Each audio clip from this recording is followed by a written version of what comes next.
Hello दोस्तों, good evening. I hope आप सभी लोग अच्छे होंगे। आज हम लोग पढ़ना है writing a balance chemical equation, माने संतुलित रासायनिक समीकरण लिखना। ठीक है, कि रासायनिक समीकरण को कैसे संतुलित करते हैं। ठीक है, इसके बारे में हम लोग को पढ़ना है कि जो केमिकल इक्वेशन होते हैं, केमिकल इक्वेशन को हम लोग कैसे संतुलित करते हैं। ठीक है, तो ध्यान से समझिएगा इसमें कि कैसे रासायनिक समीकरण को संतुलित किया जाता है। पेपर में यहाँ से प्रश्न आते हैं 5 नंबर के। ठीक है, इसलिए इसको ध्यान समझिएगा कि किसी भी समीकरण को कैसे संतुलित किया जाता है। ठीक है, तो एक वैज्ञानिक थे जिसका नाम था, ध्यान समझिएगा। ठीक है, एक वैज्ञानिक थे जिनका नाम था एंटोनियो लेवाइजर।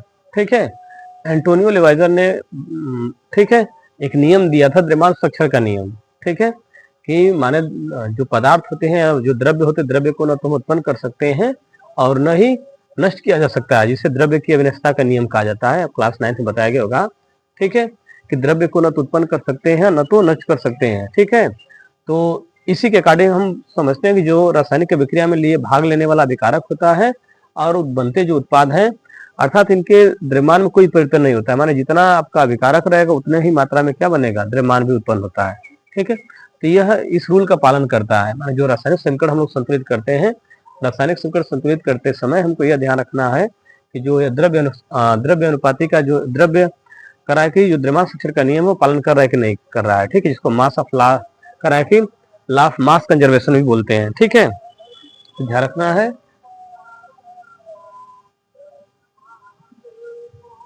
इसको हिंदी में लिख लीजिएगा, द्रव्य की अविनाशिता का नियम के अकॉर्डिंग। इसमें पहली हेडिंग आपकी रहेगी द्रव्य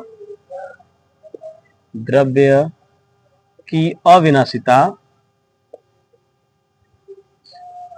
द्रव्य की अविनाशिता का नियम, द्रव्य की अविनाशिता का नियम। ठीक है, इस नियम में क्या कहा गया है, तो ध्यान रखना है कि द्रव्य की अविनाशिता के नियम में कहा गया है कि किसी भी रासायनिक अभिक्रिया में अभिकारकों किसी भी रासायनिक अभिक्रिया में अभिकारकों के उत्पादों में परिवर्तन के फलस्वरूप कोई परमाणु न तो उत्पन्न होता है न तो नष्ट होता है। ध्यान रखना है कि द्रव्य की अविनाशिता के नियम में कहा गया है कि रासायनिक अभिक्रिया के दौरान जो अभिकारक होता है और जो उत्पाद बनते हैं उस दौरान न तो कोई परमाणु उत्पन्न होता है और न ही कोई परमाणु नष्ट होता है। ध्यान रखना है कि माने परमाणु को न तो उत्पन्न कर सकते हैं और न ही नष्ट कर सकते हैं। ठीक है, तो यही कहा गया है कि इसमें कोई परमाणु को न तो उत्पन्न कर सकते हैं और न ही नष्ट होता है। ठीक है, इसको लिख लीजिएगा। माने द्रव्य के अविनाशिता के नियम के अनुसार किसी भी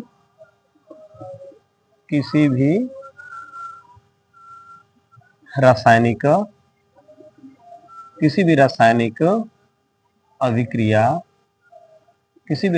अभिक्रिया में अभिकारकों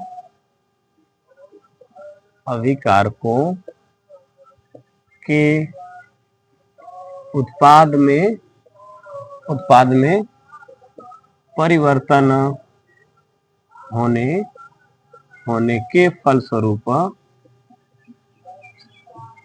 के फलस्वरूप ठीक है, उत्पाद में परिवर्तन होने के फलस्वरूप न तो कोई परमाणु उत्पन्न होता है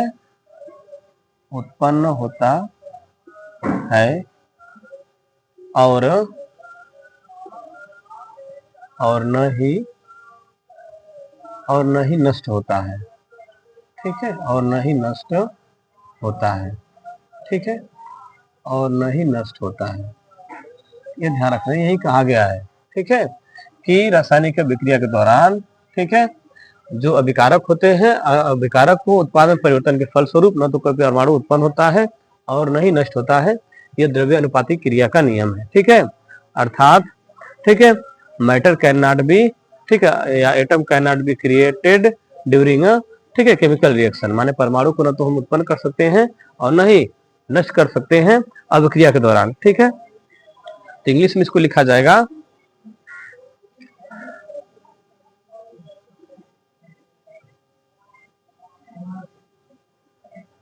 इंग्लिश में लिख लीजिएगा, इसको क्या बोला जाएगा? Law of mass conservation.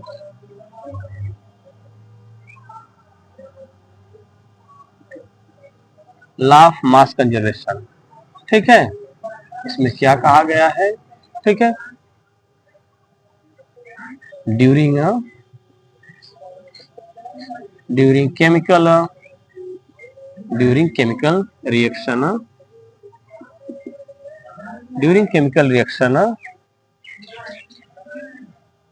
Atom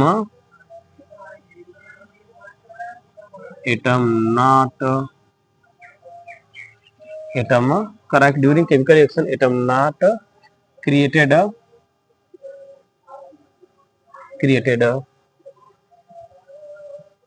nor, या एटम नाइदर लिख लीजिएगा, एटम नाइदर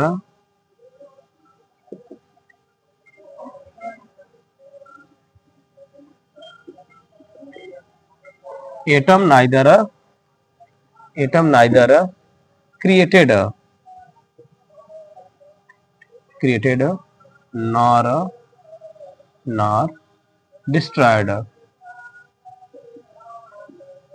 destroyed, ठीक है। ध्यान रखना है कि रासायनिक अभिक्रिया के दौरान न तो हम लोग अभी कोई परमाणु को हम उत्पन्न कर सकते हैं और न ही नष्ट कर सकते हैं, ध्यान रखना है। तो वही द्रव्यमान संरक्षण का नियम है। इस कारण हम लोग क्या करते हैं, किसी भी रासायनिक समीकरण को लिखते समय माने हम उनको बैलेंस करते हैं, ठीक है। इसका कहने का मतलब है कि जो रिएक्टेंट ऑफ माने जो अभिकारक का द्रव्यमान होगा, ठीक है, उसका द्रव्यमान किसके बराबर होगा? तो उत्पाद के द्रव्यमान के बराबर होता है, ठीक है। अर्थात रासायनिक अभिक्रिया में भाग लेने वाले अभिकारकों का द्रव्यमान उत्पादों के द्रव्यमान के बराबर होता है, ठीक है। तो हम बोल सकते हैं अर्थात, निम्न लिख लीजिएगा इसको, अर्थात अभिकारकों का द्रव्यमान उत्पादों के द्रव्यमान के बराबर होता है। अभिकारकों का जो द्रव्यमान होता है उत्पाद के द्रव्यमान के बराबर, अभिकारकों का द्रव्यमान उत्पादों के द्रव्यमान के बराबर होता है, ठीक है। अगर इंग्लिश में बोला जाएगा तो मास ऑफ रिएक्टेंट, और लिख लीजिएगा मास of reactant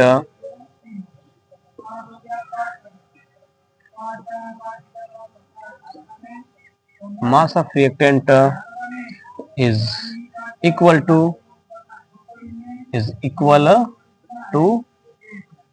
mass of product, ठीक है। ध्यान रखना है कि रासायनिक अभिक्रिया में भाग लेने वाले अभिकारकों का जो द्रव्यमान होता है उत्पादों के द्रव्यमान के बराबर होता है, ठीक है।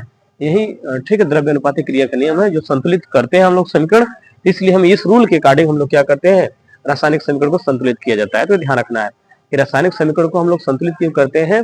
तो रासायनिक समीकरण को संतुलित इसलिए किया जाता है क्योंकि एंटोनियो लेवाइजर ने बताया था कि जब कोई रासायनिक अभिक्रिया होगी उस दौरान न तो हमारा अभिकारक का द्रव्यमान, ठीक है, करा कि उसमें परिवर्तन हो सकता है, न तो उत्पाद के द्रव्यमान, माने दोनों के द्रव्यमान क्या होते हैं, बराबर होते हैं। माने लेफ्ट साइड में जो मास होगा वो राइट साइड में मास के बराबर होता है, ठीक है। अर्थात mass of reactant equal to mass of product बोल सकते हैं। माने अभिकारक का जो द्रव्यमान होता है वो उत्पाद के द्रव्यमान के बराबर होता है, ठीक है। ठीक है, ध्यान रखिएगा mass of reactant equal to mass of product. इसलिए हम लोग कोई भी अभिक्रिया को लिखते समय, ठीक है, जब लिखा जाता है तो चेक करते हैं भाई कि आपका अभिक्रिया जो लिखा गया वो संतुलित है कि नहीं, सही है, संतुलित है। अगर संतुलित नहीं होता है तो संतुलित करते हैं, इसलिए संतुलन किया जाता है, उनको बैलेंस करते हैं, ठीक है। इसलिए उनको बैलेंस किया जाता है क्योंकि यह रूल बताया गया है। ध्यान रखना है कि एंटोनियो लेवाइजर ने कहा था कि द्रव्य की अवस्था का नियम यही है कि किसी भी रासायनिक अभिक्रिया में अभिकारकों के उत्पाद में परिवर्तित होने के फलस्वरूप परमाणु न तो उत्पन्न होते हैं न तो नष्ट होते हैं। तो इसलिए हम लोग क्या करते हैं, जो परमाणु अगर कमी भी हो रही तो उनको बराबर कर दिया जाता है ताकि लेफ्ट साइड में मास ऑफ रिएक्टेंट और राइट साइड में मास ऑफ प्रोडक्ट बराबर होने चाहिए, ठीक है। तो वही लिखा गया है कि law of mass conservation during chemical reaction atom neither created nor destroyed, माने अभिक्रिया के दौरान परमाणु तो न तो उत्पन्न होते हैं और न ही नष्ट होते हैं। तो ये सब ध्यान रखना है, ठीक है। अर्थात अभिकारकों का जो द्रव्यमान होता है उत्पादों के द्रव्यमान के, अभिकारकों का जो द्रव्यमान होगा उत्पादों के द्रव्यमान के बराबर होता है। अर्थात mass of reactant is equal to mass of product होता है। ठीक, ऐसा ध्यान रखिएगा। इस कारण हम लोग किसी भी रासायनिक अभिक्रिया को संतुलित करते हैं। जैसे एक, ठीक है, जैसे कि एग्जांपल बोल रहे भाई, जैसे देखिए मैग्नीशियम है, मैग्नीशियम मेटल्स है, इसको जब बर्न किया जाता है, मैग्नीशियम धातु को हम लोग बर्न करते हैं, जलाते हैं ऑक्सीजन के प्रेजेंस में, मैग्नीशियम धातु को जलाई जाती है ऑक्सीजन के प्रेजेंस में, तो यह जल कर क्या बनाता है, यह मैग्नीशियम ऑक्साइड बनाता है, MgO बनाता है, मैग्नीशियम ऑक्साइड बनाता है। ठीक है, जो मैग्नीशियम ऑक्साइड है, आप देख रहे हैं यहाँ पे एक मैग्नीशियम है, यहाँ पे एक मैग्नीशियम, यहाँ पे 2 ऑक्सीजन के परमाणु है, यहाँ पे 1 ऑक्सीजन के परमाणु है, तो ये बराबर नहीं है ना। वही बात कर रहा है कि दोनों परमाणु की संख्या बराबर होनी चाहिए। माने इधर मैग्नीशियम का परमाणु 1 आया तो इधर भी मैग्नीशियम का परमाणु 1 होना चाहिए था, वो तो सही है। ऑक्सीजन के परमाणु क्या है, 2 है, तो इधर 1 है, तो बराबर नहीं है, तो इस रूल का पालन नहीं कर रहा है। जब बराबर नहीं होते हैं तो उस प्रकार के केमिकल रिएक्शन को ध्यान रखना है, क्या बोला जाता है उसको, कंकाली, कंकाली रासायनिक समीकरण कहते हैं, उसे कंकाली रासायनिक समीकरण कहा जाता है। जब कोई समीकरण बैलेंस ना हो, बराबर ना हो, तो उसको कंकाली रासायनिक समीकरण बोलते हैं। ठीक है, या इसको इंग्लिश बोला जाता है स्केलेटल,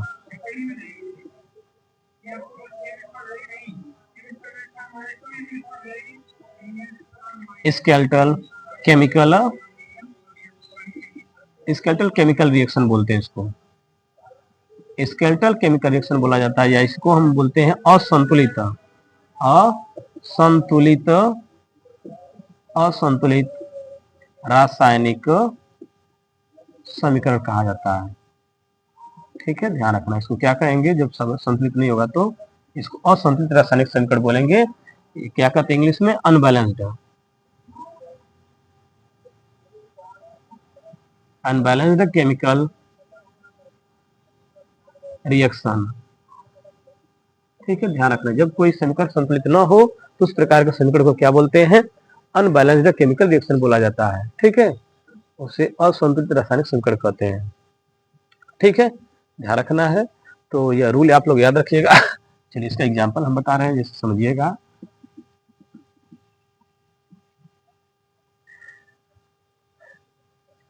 ठीक है, तो ध्यान रखना है कि किसी भी रासायनिक समीकरण को, ठीक है,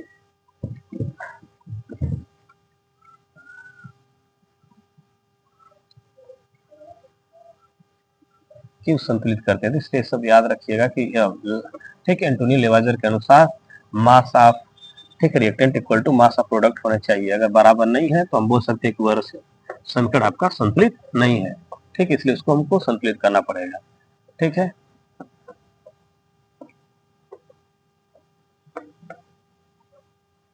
अब एग्जाम्पल के कार्य हम लोग समझेंगे।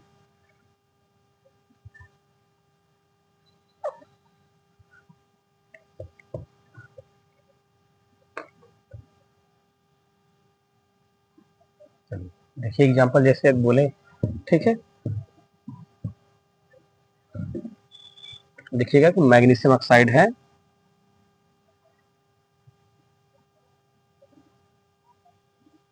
मैग्नीशियम मैग्नीशियम है, मैग्नीशियम को हम लोग क्या करते हैं, बर्न करते हैं, किसके प्रेजेंस में, ऑक्सीजन के प्रेजेंस में जलाते हैं, तो क्या बनाता है, ये मैग्नीशियम ऑक्साइड बनाता है। ठीक है, आप देख रहे हैं इधर मैग्नीशियम का एक परमाणु है, इधर भी मैग्नीशियम का एक परमाणु है, माने मैग्नीशियम के परमाणु क्या है, बराबर है।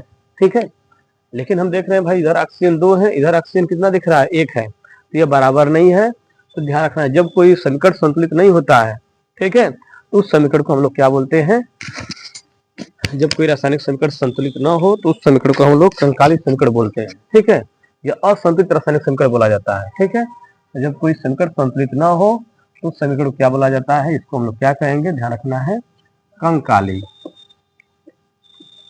कंकाली रासायनिक समीकरण,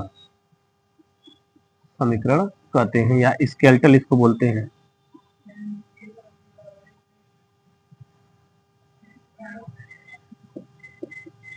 स्केलेटल केमिकल रिएक्शन कहते हैं। ठीक है, या इसको क्या कहा जाता है, और इसका नाम याद रखिएगा, असंतुलित, असंतुलित रासायनिक समीकरण कहते हैं। ठीक है, इंग्लिश में इसको बोलते हैं अनबैलेंस्ड केमिकल रिएक्शन। ठीक है, ध्यान रखना है। अब कह रहा है भाई ये बैलेंस नहीं, तो इसको बैलेंस कैसे करते हैं, तो ध्यान रखिएगा, अब रूल हम बता रहे हैं। ठीक है, इसको रूल लिखिएगा। ठीक, कैसे बैलेंस किया जाता है, तो भाई देखिए कैसे बैलेंस करेंगे। तो पहले एक साइड हम लिखते हैं लेफ्ट साइड दो, ठीक है, इधर राइट साइड। ठीक है, अब लेफ्ट साइड कौन लिखे जाएंगे, माने रिएक्टेंट लिखे जाएंगे। मैग्नीशियम के एटम लिखेंगे, कितने आया है, एक आया तो एक लिख दिए। इधर ऑक्सीजन कितना आया है, दो आया है तो दो लिख दिए। ठीक, इधर देखिए मैग्नीशियम कितना आया है, ठीक है, एक एटम है, एक है। इधर ऑक्सीजन कितना है, राइट साइड में आपके एक है तो एक लिख दिए। ठीक, तो मैग्नीशियम बराबर था, मैग्नीशियम को हमने कुछ नहीं किया। अब हमको किसको बराबर करना है, तो हमको ऑक्सीजन को बराबर करना है। ठीक है, क्योंकि इधर ऑक्सीजन देख रहे हैं दो है और इधर ऑक्सीजन एक है, तो सबसे पहले ऑक्सीजन को बराबर किया जाए। तो जब ऑक्सीजन को बराबर करेंगे तो हम क्या करेंगे, ऑक्सीजन एक है तो इसलिए बराबर करने के लिए इसमें क्या कर देते हैं, दो से गुणा कर देंगे, तो दो एक कम दो हो जाएगा।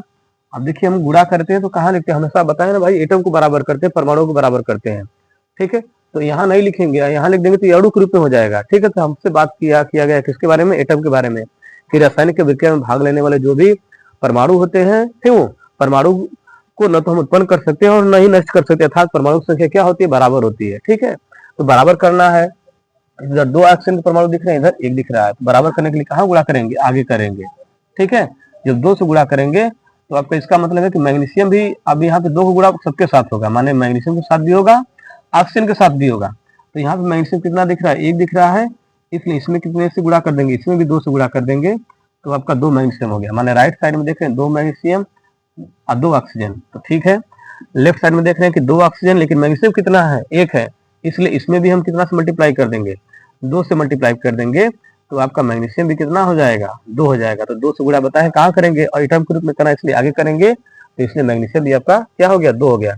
अब जो यह समीकरण लिखा जाएगा, अब जो आपका यह समीकरण प्राप्त होगा, वह समीकरण कैसा होगा, तो वह आपका समीकरण बोला जाएगा कि, ठीक है, संतुलित रासायनिक समीकरण होगा। ठीक है, इसको क्या लिखेंगे, अब देखिएगा, अब लिखा जाएगा संतुलित रूप से, तो Mg, ठीक है, प्लस O2, ठीक है। अब यहाँ पे क्या हो जाएगा, यह MgO। अब जो आपका संतुलित है लिखिए, मैग्नीशियम के आगे कितना लिखना है, दो लिखना है, दो लिख दीजिए। ऑक्सीजन के आगे तो आगे ऑक्सीजन सही लिखा गया, तो इसको सही रहने दीजिए। ठीक है, अब यहाँ पे क्या बना है, अब यहाँ पे हमने क्या गुणा किया, दो से गुणा किया ना, इसलिए दो गुणा आगे कर देंगे। तो अभी जो समीकरण प्राप्त होगा, यह कैसा समीकरण होगा, यह संतुलित समीकरण होता है। इसको हम लोग क्या बोलते हैं, संतुलित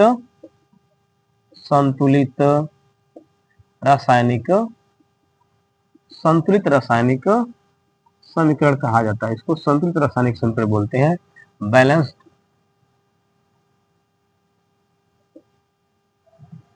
बैलेंस्ड केमिकल रिएक्शन कहते हैं, बैलेंस्ड केमिकल रिएक्शन बोला जाता है, इसको संतुलित रासायनिक समीकरण कहते हैं। तो नोट कर लेंगे सभी लोग कि समीकरण कैसे लिखा जाता है। ठीक है, संतुलित रासायनिक समीकरण किसे कहते हैं। ठीक है, ये ध्यान रखना है, किसी भी रासायनिक समीकरण को लिखते समय ये सब विशेष बातें ध्यान होनी चाहिए सबको। ठीक है, कि रासायनिक समीकरण को संतुलित क्यों करते हैं। ठीक है, तो आई होप सबको समझ में आया होगा।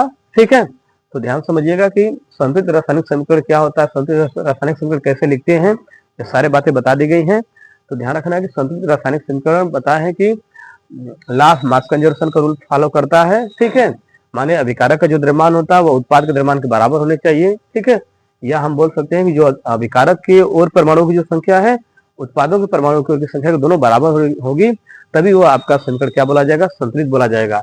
अगर कोई समीकरण संतुलित नहीं होता है तो उसको हम लोग क्या बोलते हैं, कंकाली रासायनिक समीकरण बोला जाता है। ठीक है, या असंतुलित रासायनिक समीकरण बोलते हैं। इंग्लिश में बात करेंगे तो स्केलेटल केमिकल रिएक्शन बोला जाता है, या इसको अनबैलेंस्ड केमिकल रिएक्शन बोलेंगे। ठीक है, और जैसे हमने देखा है कि यहाँ पे सबको संतुलित कर दिया है, माने इधर भी देख रहे हैं दो मैग्नीशियम, इधर भी दो मैग्नीशियम, इधर भी दो ऑक्सीजन के परमाणु, इधर भी ऑक्सीजन के दो परमाणु हो गए। तो अभी जो यह समीकरण है, माने जो रिएक्टेंट है और इधर जो प्रोडक्ट है, सबके एटम क्या हो गए हैं, बराबर हो गए हैं। इस प्रकार का जो समीकरण होगा उसको हम लोग क्या बोलते हैं, संतुलित रासायनिक समीकरण बोला जाता है, बैलेंस्ड केमिकल रिएक्शन बोलते हैं। ठीक है, तो ध्यान रखना है, इसको सभी लोग एग्जाम्पल के कार्य नोट कर लेंगे। अब आगे बता रहे हैं भाई कि रासायनिक समीकरण को कैसे संतुलित किया जाएगा, चलिए लिखिए। ठीक, अब सारी विधि बता रहे हैं। माने एक साइड क्या कर लेना है, अभिकारकों की संख्या, अभिकारकों की परमाणु संख्या लिखना है। माने लेफ्ट साइड में अभिकारक, राइट साइड में प्रोडक्ट। ठीक है, तो यहाँ पे राइट साइड में आपको प्रोडक्ट के एटम लिखे गए हैं, इधर राइट लेफ्ट साइड में किसके, रिएक्टेंट के प्रोडक्ट लिखे गए हैं, इसलिए लिखकर ऐसे संतुलित करना है। और एग्जाम्पल समझिए कैसे रासायनिक समीकरण को संतुलित करते हैं। ठीक, इसलिए यह बहुत इंपॉर्टेंट है, इसलिए इसको अच्छे से समझ लीजिएगा सभी लोग कि रासायनिक समीकरण को कैसे संतुलित किया जाता है। ठीक है, अगर संतुलन आता रहेगा तो आसानी से क्या कर सकते हैं, इसको बना सकते हैं।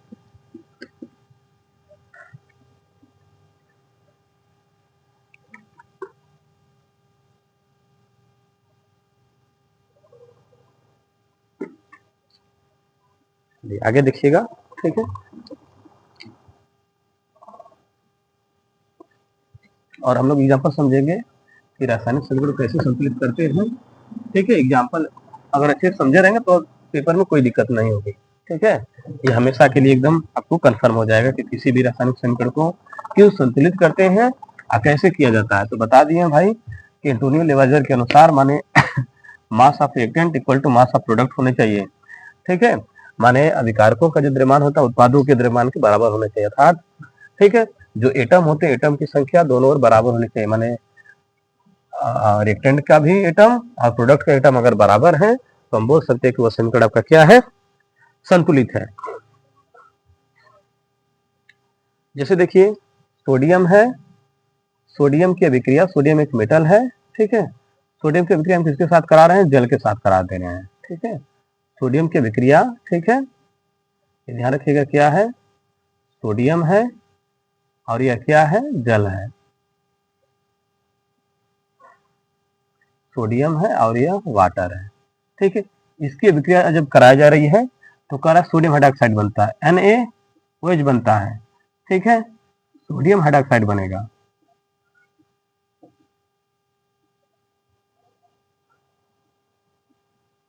सोडियम हाइड्रोक्साइड बनेगा और साथ में क्या बनता है, ध्यान रखना यहाँ से हाइड्रोजन गैस उत्पन्न होती है। ठीक है, H2 गैस उत्पन्न होती है। ठीक है, अब भाई हम देख रहे हैं, अब चेक करिए सब बराबर है कि नहीं बराबर है। एक सोडियम एटम, इधर भी एक सोडियम एटम। ठीक है, हाइड्रोजन 2 दिख रहा है, इधर हाइड्रोजन 2, एक 3 दिख रहा है, बराबर नहीं है।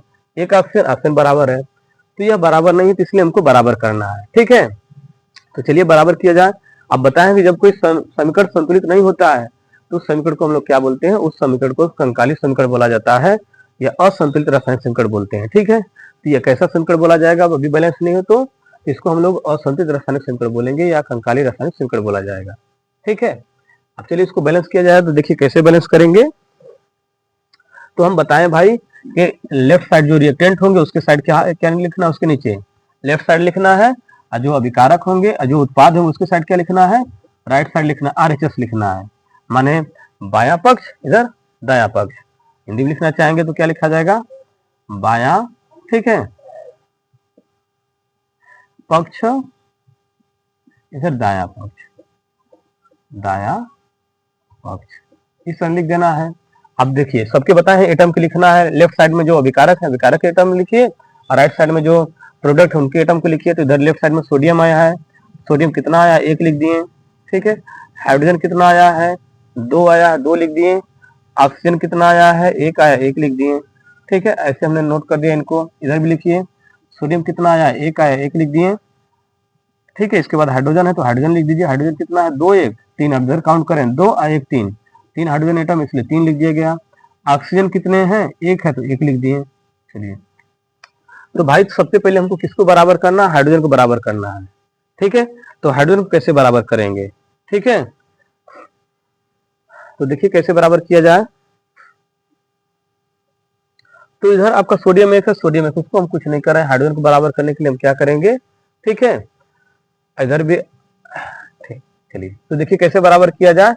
अगर हम इधर जो हाइड्रोजन है इसमें हम क्या कर देते हैं, ठीक है, जो यहाँ पे सोडियम लिखा गया है अगर इसमें हम कितना से मल्टीप्लाई कर देते हैं। ठीक है, देखिए अगर इसमें हम जो अभिकारक है, अभिकारक तो बराबर दोनों है, इधर सोडियम, ठीक है, इसको कोई दिक्कत नहीं है। लेकिन हम देख रहे हैं हाइड्रोजन बराबर नहीं है, तो यहाँ पे हाइड्रोजन 2 है, इधर हाइड्रोजन 3 है। उनको बराबर करने के लिए क्या करेंगे कि जो अब तो हाइड्रोजन को हमने कुछ नहीं कर रहे हैं, पहले देखिए सोडियम में हमने क्या करके देख रहे हैं कि जो सोडियम हमने 2 से मल्टीप्लाई किया ठीक है वो, तो इधर सोडियम कितना है, तो 1 है, जो हमने 2 से मल्टीप्लाई करेंगे देखेंगे क्या होगा। ठीक है, अब इधर देखिए सोडियम कितना, इधर भी हमने 2 से मल्टीप्लाई कर दिया। ठीक है, तो अब कितना हो जाएंगे, अब इधर आपके सोडियम कितना हो जाएंगे, 2 हो जाएंगे।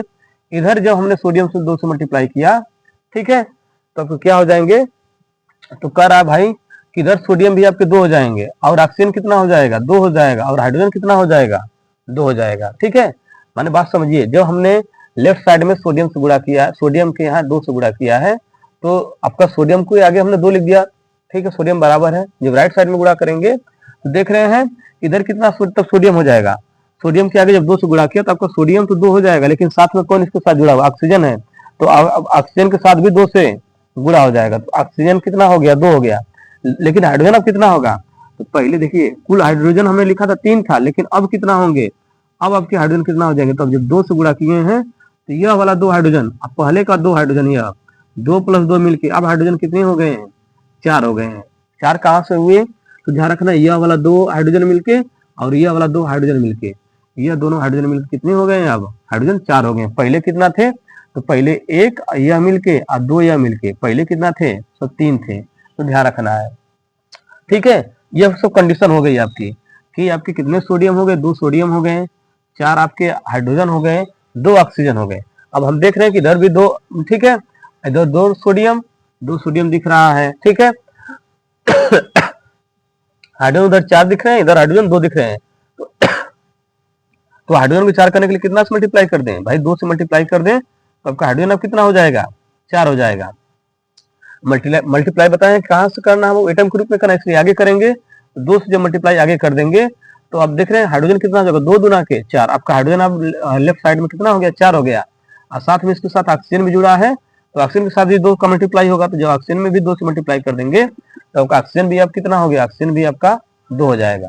तो देख रहे हैं कि 2 सोडियम 4 आपका हाइड्रोजन, 4 हाइड्रोजन में दिख रहा है, 2 ऑक्सीजन, तो यह बैलेंस क्या समीकरण क्या हो गया, बैलेंस हो गया। तो इस तरह हम लोग क्या करेंगे, किसी भी रासायनिक समीकरण को हम लोग बैलेंस करते हैं ऐसे। ठीक है, तो ध्यान रखना है कि पेपर में ऐसे बैलेंस करने के लिए रासायनिक समीकरण देता है, अगर आपको आएगा तो आसानी से सब कर लेंगे। ठीक है, इसलिए सभी लोग इसको भी एग्जाम्पल को नोट कर लेंगे कि किसी भी रासायनिक समीकरण को कैसे संतुलित करते हैं। ठीक है, तो ये सब छोटे छोटे अभी एग्जाम्पल बता रहे हैं, इसलिए इसको विदेश के आधार पर इसको समझिएगा। ठीक है, ठीक है, कि क्या लिख करना है आपको, एक साइड माने जो रिएक्टेंट होता है, रिएक्टेंट के साइड लेफ्ट साइड लिखना है, और जो प्रोडक्ट होगा उसके नीचे आपको क्या लिखना है, राइट साइड लिखना है। फिर जो सबके रिएक्टेंट के जो एटम होते हैं उनको काउंट करके लिखिए, और प्रोडक्ट को एटम को सभी को काउंट करके लिखिए, फिर दोनों को बैलेंस करने का प्रयास करिए गुणा करके। ठीक है, अब बताएं कि हमेशा इनको अणु के रूप में नहीं लिखना है, क्योंकि हमको अणु के बारे में नहीं बात किया गया, परमाणु के बारे में बात किया गया है।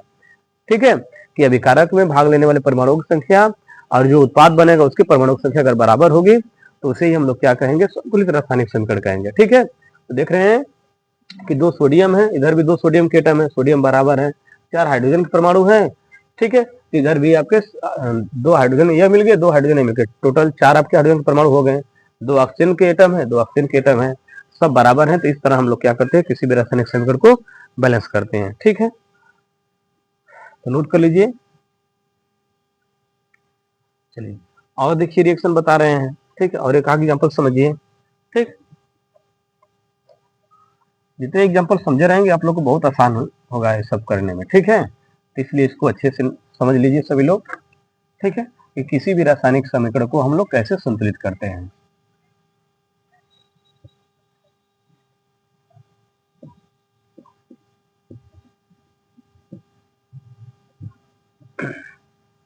और एक एग्जांपल समझिए। ठीक है,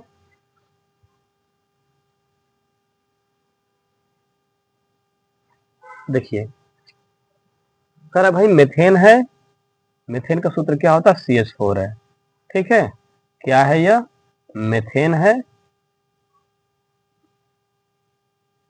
मार्स गैस इसको बोलते हैं। कह रहा है मेथेन को हम लोग क्या कर रहे हैं भाई, जला रहे हैं ऑक्सीजन की उपस्थिति में। ठीक है, कह रहा है मेथेन को जो हम लोग जलाते हैं, ठीक है, ऑक्सीजन के प्रेजेंस में, तो क्या होता है, तो कह रहा है भाई कि यह अभिक्रिया करके क्या बनाता है, तो ध्यान रखना यह कार्बन डाइऑक्साइड गैस उत्पन्न होती है, साथ में क्या बनाता है, तो कह रहा है भाई जल बनाता है, H2O बनाता है।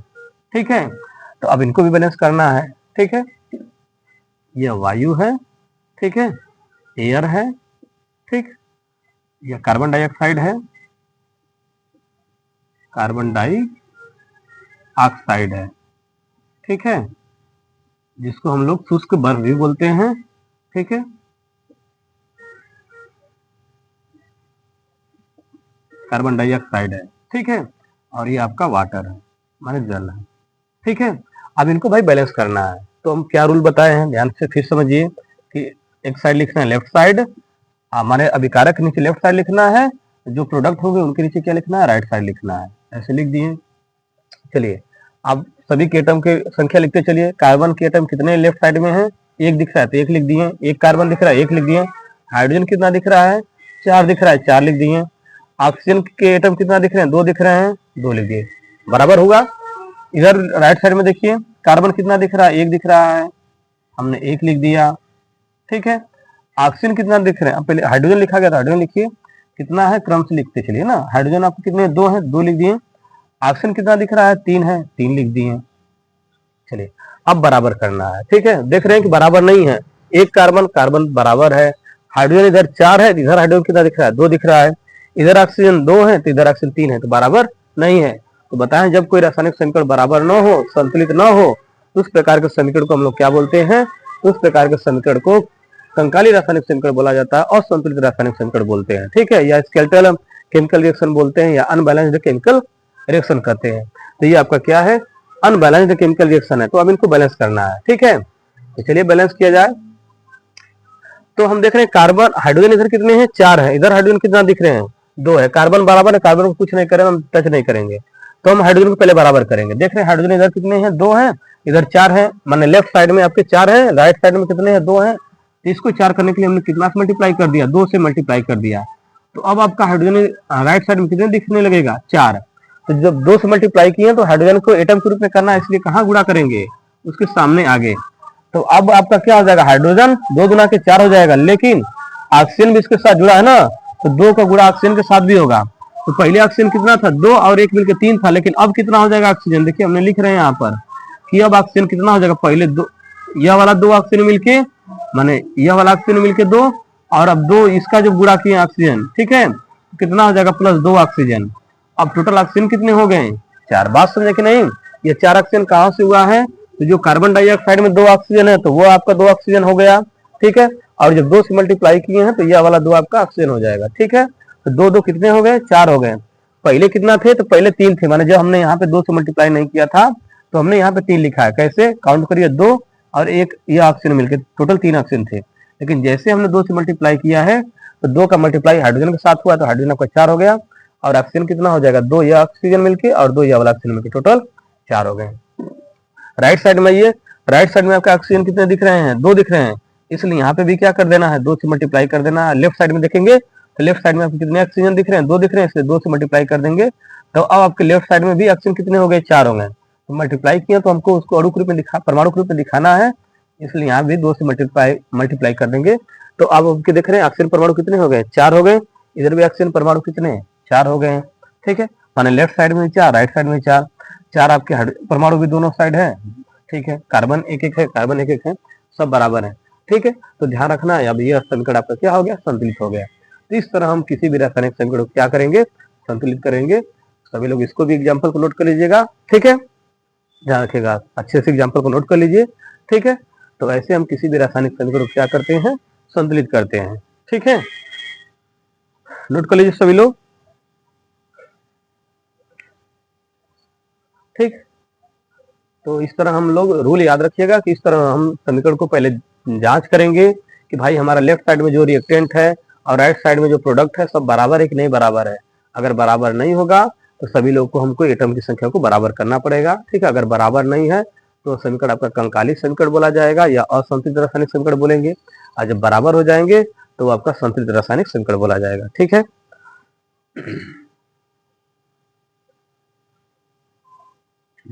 अब एक आखिरी रिएक्शन और देख लीजिए, ठीक है, एक और रिएक्शन समझिए, ठीक है।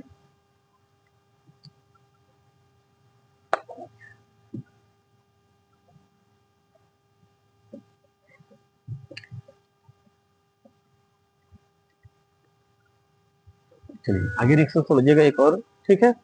देखिए करा एल्युमिनियम है एल्यूमिनियम की अभिक्रिया किसके साथ कराई जाती है, ठीक है, सल्फ्यूरिक अम्ल के साथ करा देते हैं, H2SO4 के साथ कराई जाती है, ठीक है, H2SO4 के साथ कराते हैं। तो ध्यान रखना है क्या बनता है, तो कह रहा है कि एल्यूमिनियम ट्राइसल्फेट बनता है, ठीक है, एल्यूमिनियम, ठीक है, ट्राइसल्फेट Al2SO4 का होल थ्राइस बनता है, ठीक है, एल्यूमिनियम ठीक है, Al2SO4 का होल थ्राइस बनता है।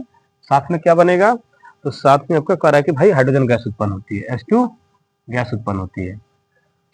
तो पूरा रूल वही है, इनको क्या लिखना है, एक साइड लिखना है रिएक्टेंट माने लेफ्ट साइड, माने अभिकारक की ओर लेफ्ट साइड और प्रोडक्ट की ओर राइट साइड, ठीक है, ऐसे लिख लेना है। देख रहे हैं अब लिखा सबको, एटम को लिखा जाए, एल्यूमिनियम कितना दिख रहा है, एक दिख रहा है, एक लिख दिए। हाइड्रोजन कितना दिख रहा है, 2 एटम दिख रहा है, 2 लिख दिए। सल्फर कितना दिख रहा है, एक दिख रहा है, एक लिख दिए। ऑक्सीजन कितना दिख रहा है, 4 दिख रहा है, 4 लिख दिए। इधर आइए, एल्यूमिनियम के एटम कितने दिख रहे हैं भाई, 2 दिख रहे हैं, 2 लिख दिए, ठीक है। हाइड्रोजन कितना दिख रहा है, देखिए हाइड्रोजन इधर भी कितना दिख रहा है, 2 दिख रहा है, 2 लिख दिए। सल्फर, सल्फर को गुणा करेंगे भाई, देखिए अब यहाँ ब्रैकेट के अंदर है ना, ब्रैकेट या ब्रैकेट के बाहर 3 लिखा गया है, तो इसका मतलब 3 का गुणा अंदर होगा, तो 3 का गुणा जब सल्फर के साथ करेंगे तो सल्फर आपका इधर कितना हो जाएगा, सल्फर आपका 3 हो जाएगा। और ऑक्सीजन कितना हो जाएगा, 3 चौके 12, माने ऑक्सीजन आपका कितना हो जाएगा, 12 हो जाएगा, ठीक है। ये सब इतने एटम है, आप सबको बराबर करना है। तो चलिए कैसे बराबर करेंगे, ध्यान से समझिएगा सभी लोग, ठीक है। तो हम भाई देख रहे हैं कि पहले जो एल्यूमिनियम, इधर लेफ्ट साइड में एल्यूमिनियम 1 है, राइट साइड में एल्यूमिनियम 2 है, तो इसलिए एल्यूमिनियम को बराबर करने के लिए एल्यूमिनियम के एटम में हम कितना से मल्टीप्लाई कर देंगे, 2 करने के लिए 2 से मल्टीप्लाई कर देंगे, तो एल्यूमिनियम के एटम आपके कितने हो गए, 2 हो गए। तो 2 का गुणा कहाँ कर देंगे, एल्यूमिनियम के आगे, ठीक है। तो आपको देख रहे हैं लेफ्ट साइड में 2 एल्यूमिनियम, राइट साइड में 2 एल्यूमिनियम बराबर है, ठीक है। हाइड्रोजन तो बराबर है, कुछ नहीं करना है, ठीक है। लेकिन सल्फर आपके बराबर नहीं है ना, ठीक है। सल्फर उधर कितना दिख रहा है, 3 दिख रहा है, इधर सल्फर कितना दिख रहा है, 1 दिख रहा है, ठीक है।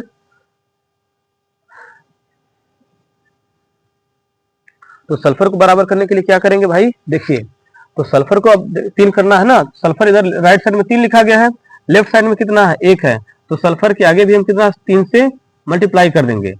तो सल्फर कहाँ है, यहाँ पे सल्फ्यूरिक अम्ल में लगा है ना, जब 3 से गुणा करेंगे अब यहाँ पर, तो देखिए अब यहाँ पे क्या घटना घटेगी। अब आपका कह रहा है भाई कि हाइड्रोजन कितना हो जाएगा, ठीक है। हाइड्रोजन आपका 3 दूना के 6, माने पहले 2 था, अब जब 3 से गुणा कर दिए तो हाइड्रोजन कितना हो गया, 2 3 6 हो गया। सल्फर आपका कितना हो गया, सल्फर आपका 3 हो जाएगा। ऑक्सीजन कितना हो जाएगा, 3 चौके 12, 3 से गुणा किया, 3 का गुणा सबके साथ होगा, माने हाइड्रोजन के साथ भी होगा, सल्फर के साथ भी होगा, ऑक्सीजन के साथ भी होगा, ठीक है। तो 3 से गुणा कर देंगे तो 3 चौके 12 आपका ऑक्सीजन भी हो जाएगा, ठीक है। तो देख रहे हैं ऑक्सीजन तो बराबर है, सल्फर कितना हो गया है, 3, सल्फर सल्फर 3 है, लेकिन हाइड्रोजन कितना हो गया, इधर लेफ्ट साइड में हाइड्रोजन 6 है, राइट साइड में कितना है, 2 है, इसलिए इसमें हम कितना से मल्टीप्लाई कर देंगे, 3 से मल्टीप्लाई कर दिए, तो आपका इधर हाइड्रोजन भी कितना हो जाएगा, 6 हो जाएगा, 3 से हम मल्टीप्लाई कर दिए, हाइड्रोजन भी आपका कितना हो गया, 6 हो गया। तो देख रहे हैं इस तरह आपका कह रहा है कि समीकरण आपको क्या कर दिया जाएगा, संतुलित कर दिया जाएगा, ठीक है। तो ऐसे हम पहले लेफ्ट साइड में एटम की संख्या लिख लेते हैं, राइट साइड में एटम की संख्या लिख देते हैं, फिर सभी को मल्टीप्लाई करके हम क्या करते हैं, समीकरण को बैलेंस करते हैं, ठीक है। तो ध्यान रखिएगा, ठीक। तो इस तरह किसी भी रासायनिक समीकरण को संतुलित करने के नियम होते हैं, ठीक है। तो लगभग सभी लोगों को समझ में आया होगा, ठीक है। ये ध्यान रखना, अगर वीडियो अच्छी लगी होगी तो इसको अधिक से अधिक शेयर कर दीजिएगा, ठीक है, और चैनल को सब्सक्राइब कर दीजिएगा, ठीक है। चैनल को सब्सक्राइब करते हैं, ठीक है, तो इससे हमको प्रोत्साहन मिलता है, करेज मिलेगा, और हम अच्छे से मेहनत करके वीडियो को बनाएंगे, ठीक है। तो ध्यान रखना है, सब्सक्राइब करने मात्र कुछ सेकंड का समय लगता है, इसलिए ठीक है, चैनल को सब्सक्राइब भी कर दिया करिए, ठीक है। चलिए, तो आई होप सभी लोगों को यह समझ में आया होगा, ठीक है। इसको अच्छे से सभी लोग नोट कर लेंगे एग्जाम्पल को।